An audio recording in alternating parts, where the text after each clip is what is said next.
Welcome to Man Does Tech, where I solve the problems you didn't even know you had. In this video, I will explain how to play DayZ in single-player mode. While DayZ is known for its intense multiplayer interactions, you can create a completely private experience just for yourself.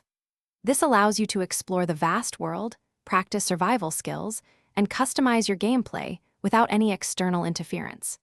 It's a fantastic way to learn the game at your own pace and truly immerse yourself in the challenging environment.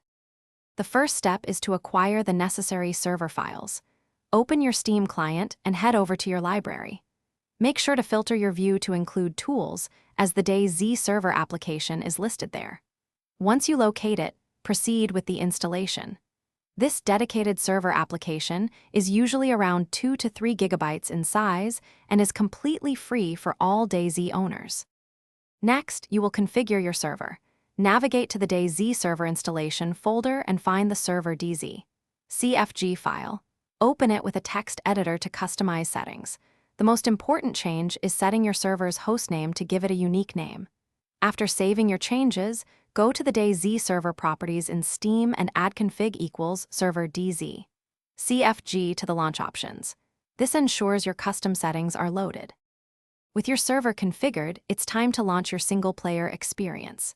First, start the DayZ server application from Steam. A command prompt window will appear. Wait for it to fully initialize, which usually takes about 1 minute.